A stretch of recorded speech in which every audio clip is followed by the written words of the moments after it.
Alright, so I've just finished the last welds on this rear wheel for the BMW chopper, and I'm pretty thankful about that. It's been a long process. There's a lot of intricate parts, all hand polished, all hand filed and deburred.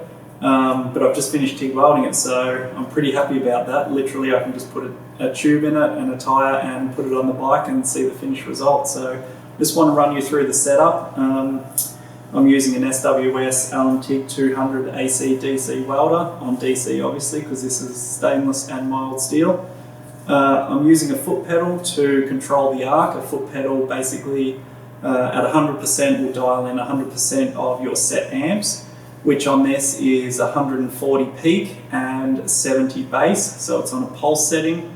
So what that means is I've got 35% time on, which is the time that the pulse is spending in the peak amperage range, which is 140, and then the base is 70. So 65% of that time it's spending its time in the 70 amp range, which minimises the amount of heat put into the stainless, which minimises the amount of warpage.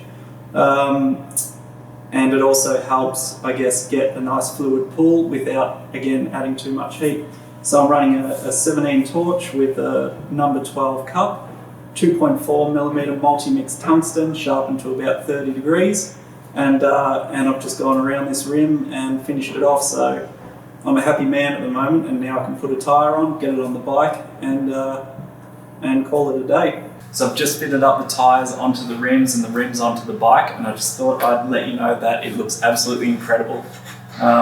Building these wheels, it was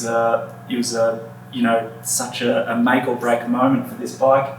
I put a lot of effort into the dimensions and the stance and the frame design, and when it came to these wheels, I put a lot of emphasis into making them exactly how I wanted them. So it was a massive job, a lot of hours, and they weren't hours where you could just sit down and do it. You had to be really controlled in the way that you work. So just absolutely ecstatic the way that it looks now, and to have it sitting here just makes the finished product all that more incredible, I guess. So cannot wait to finish the bike off now. Thanks for watching, and remember, if you like that, then let us know by giving us a thumbs up, and also if you haven't already, then subscribe, because we'll be coming out with plenty of general fabrication tips and tricks here at ETS Fab.